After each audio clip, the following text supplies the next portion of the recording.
platform ekwu maka ndị dibia ọfịaka ahụ. In fact, before dibia make here to this my platform, ị ga-ama as in ị ga-ama ude efie dibia ahụ na-eme. Ewelu link atụbatalụ m na Facebook na WhatsApp m, and onye tụbatalụ m that link na-ajụ m ihe a dibia na-ekwu ọ bụ eziokwu. Wee gewe ya wee geta wee sị, how did you become a dibia?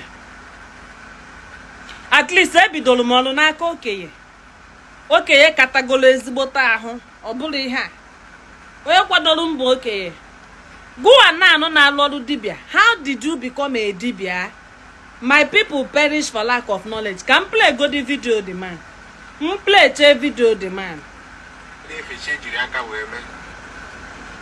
Ya bụ osisi ọraneze kene m unu mana ya dị n'afọ picture dị na video na-eme na ọnwa ba na-enyere ndị ụka na anọ bụ na-enyere ndị ụka anaghị efuo na gị na Chineke ahịa ejekọt. Ama mmadụ ole na-akpụ isi a na-enye nkụ ifuru edebere ebe a. Osisi nkụ edebere ebe a, ama mmadụ ole na-akpụ isi a na-enye. Ama mmadụ ole ndị dibịa jigoro ihe aghọgbuo nkụ. Ka nnukwu na-akpa ya fuelu na amụ ihe ọkụ na ọhịa enwu. Ka ọnụkwa na ọ bụrụ na akwa unu amaghị ebe o si abịa. Na mmadụ one ndị dibịa jigoro okpesi chi. Ọ dị so okpesi wee wọgbuo na ọnụkwa na akwa ya fuelu na ọma nwu ọkụ. Anyị adị etinye chi n'okpesi. We do not. Anyị ewere okpesi chi, okpesi ikenga, okpesi agwu, okpesi ezumezu agwu. Na nke anụwa bụ ụmụ ada dị n'agwu, nke a bụ rụ agwu. Anyị ewere ya. Where ya come from? Anyị ewere okpesi ndị ichie.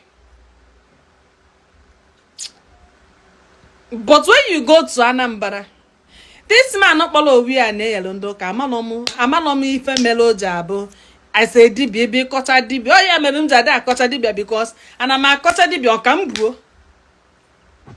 Okay, I say dibia e gwazi gị na ịkọcha ọrụ dibia lụ gụwa adịze mma. Ana eyelu ndị oke mana m ga-esuwa agwụgọ ọkụ. Ana eyelu ndị oke mana m ga-esu ugwu ọkụ. Ị ma na amụnye gị ọkụ na ị ga-ewu ọkụ. Ị ma nọ. Ana eyelu ndị oke you as a human being na amụnye gị ọkụ ị ga-ewu ọkụ. Ihe niile iji eme ọkanga. Amalọnụ ka imere agwụ. Amalọm ka isi wee kwado because ewere ife a na-akpa agwụ, ihe a na-akpa akọ na uche agwụ. Akọ na uche agwụ is to as na ewere ife bụ wisdom is profitable to direct. Kedu ka ị ga-esizi wee mepee ọnụ na social media na-akọchazi ndị tinyere chi ha n'okpesi. Time ị kara iji wee jeju okenye why ya okpesi chi. Aneyelu ndụ ka ndị ba ya dị etinye chi n'okpesi, but let me tell you why ya okpesi chi. Ndi Igbo na like ihe ha fụrụ anya. That I chose to represent my chi. It's my own covenant, not your own. That I chose to, that I had a voice, that I saw a revelation. That is something that looks like Hadaka came to me and told me, no, yawa bife buchim. And then I chose to represent that thing that looks like Hadaka with this flower. Esemoni saw this flower ọkụ no ge woku. Ade elu ndu ko kanga gini na nge su ya ọkụ. Invite me. Under 5 seconds suo agụgụ ọkụ, suo ọgwụ gini na ọkụ, suo ike gini na ọkụ. Under 5 minutes, or carry 5 minutes, man up on my buchoa. How do you say so? I scroll them down this man's page. Where for no le imago or sinankabo ocho sponge as ocho. And then look a man a sponge ha na na-esu ya ọkụ. Yeah, it's a no ikoja call dibia go we binie. Yeah, imalo no besichi de barubo. You have just ended up criticizing a whole Anambra tradition, a whole Anambra spirituality. Maybe you are not from Anambra. And then look ki hobone na amalo ijejuo. That I am using this year rioba to represent Ndi Igbo. Imaku ife be dom more. How did you become a dibia? How did you? Who trained you? The works you do, how do you do them? Because these are basic fundamentals. These are basic knowledge. These are things even a commoner should know. Ana adọ mmụọ adọ. Ana akpọtụ mmụọ n'ọwụwa anyanwụ. That I choose to do to ogugu n'ime ihe eri ọba. You open your silly mouth, your stinking mouth, to say that ni ihe eri ọba ndo tụrụ ogugu na n'oge ele ọkụ. All of those spiritual works to do, so you don't know na agbamuye ọkụ n'oge ewu ọkụ. So you don't know where if you were kita so reliable that na agba efu no manwu ọkụ. Do you think if about that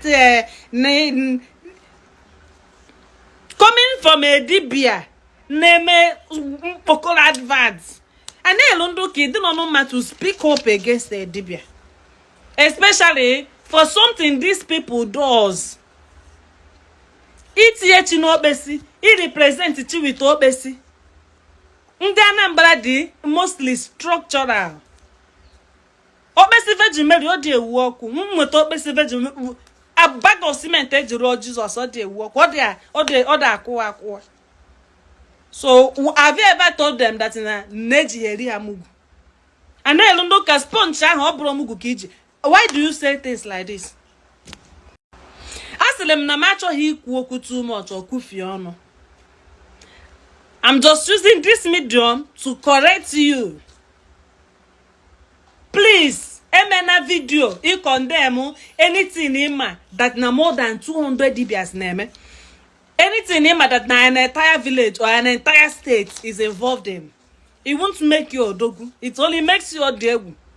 The only reason you will condemn that is no well standard in them. In a dot runde maduchino or wire or however you do it, or you don't involve yourself with chi. Now, nka hi neme, he was able can me go lunka or na gaziri ha kaha so as in a kaha disconnect and then come to you and ask you what is the proper way. And then that is when you will introduce your regular. Enakpu go by ife je mechibu jim manu ayagwolo with mpara aziza. How dare me say that na ndi na-eye chi okpesi ndi na-eji okpesi agwu? How dare me say that na fadi emeti ofuma? No ogwu aba na elu ndo ka na emeti ya. Ana elu ndo ka oke ogwu a na emeti ya. Okwu ihe a ngwaro gi ihe a na-ekwu okwu ịkụ azụ bait iweta aziza na eweli ishi coming from a dibia wetegola aziza si na oji ya dunite in a measure of power isi mmiri ga side or side, something that will not help our government, something that will not help our life. The man is the ya bulu mmiri nishi. How in life today the mmiri obunishi has impacted his life? Does he have testimony? Ne comment them mmiri ya wufuo. That is all we see from you on this Facebook, and you say now condemn something that is more genuine than your entire generation. How dare you? Hakiji. Weponu genife bayela Anambra tradition if you don't know what to say. That is how they do it. It has been working. Obulo every time dibia kpoturu chi no okpesi ka ọ na-emete ya. And obulo kwan every time ọ kpoturu chi no okpesi ka ọ na-emete ya. Ndewego ewelu me client nsiri ya na abefa na Anambra family echi ebe ahụ. That my client was sick. And she became well, and she told me, she gave me her testimony. It is on voice note. She have her testimony instantly, just from that thing. Do you even listen, or are you just talking anyhow? How did you become a dibia? Dibia has done a follow. It is impossible for a genuine dibia to even question obesity. It is impossible. Already if Omenala Igbo, you want to criticize it, go ahead and criticize it. Hapo obesity. Hapo obesi ikenga. Hapo obesi Ndi Igbo. Hapo obesi agwu. Hapo obesi umuada. Hapo obesi ogugu. Hapo anything obesi. It is an entire Anambra spirituality. A word is enough for the wise. Ebolokwe, India hisi na owelu nke ha na-eme dị njọ. Favorite kwe nke ga-efukwa na azine na ebe a ka ị gbara ọrụ. Let all of us na-alụ ọrụ ọdịnala, na-alụ ọrụ mmụọ, na-alụ ọrụ dibịa, let us coexist. Let us do what? Let us coexist. understand that no bụla ebe akpọrọ gị ọrụ ka akpọrọ Okeke ọrụ. Dibia na-akpụ ha ihe akpụ. Ofuze dibia kpụrụ akpụ si ya na ihe ọkpụ dị powerless. How did you know? Mana gwa weru nke imerụ, gwa wekwuru ka isi wee represent one or two that is also powerless. No bụrụ na nke oya eme. Dibia na-akpụ ihe ofu nke na-akpụrụ ihe osi ya na ikpụghị ihe, you are not getting it right. Why? Otu ahụ ka ancestor science wee mee. Etu ahụ. Nke ọbụla ị na-amaghị eme emeteghị ya ọmụgwụ. O nke ahụ ị na-eme ọ sponge abịa na-abụrụ ọmụgwụ. Abụọ gị ike kịta anụ bụ ihe a ga-abọpụta, you won't like it. Desist from that rubbish ị na-ekwu. Desist from it. Adị m agwakwa gị okwu anụwa na o were okwu na-ese. I am just talking to you as a brother. Alright? So, I'm not talking to you from hate because I do not hate you. It is with the heart of love. And just because I love you as an Igbo person doesn't mean that if you say something that isn't true, I should not correct you. Alright? True love comes with correction. And that is how I love every other person that is Igbo. Instantly. Do not make any other move against Igbo tradition. Do not do that. Even if you are not representing Igbo tradition, just don't. It doesn't make you a genuine dibia. Standing up against the truth doesn't make you genuine. Think about it. If it's open or there, as in more than 100 villages, more than 200 villages in Anambra will not be practicing it. Think about it. Whatever EJ represents more, think about it. Ask yourself, whatever it is to have EJ kikere, ask yourself, I get destroyed. And then you can invite me. Let me help you with the destruction. Let us see. Let us see. Also the repercussion thereof. So you will kiss so basic and then you will have repercussion after.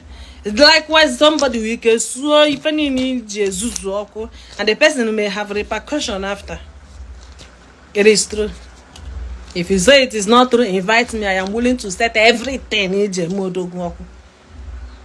I am willing to set it up. As under 5 minutes, I wouldn't even look back. I would just go ahead and burn it. Remember that Nafambu Chua. I come for total liberation of mankind. The liberation mandate is inside. The total liberation for every Igbo. Total liberation for everybody.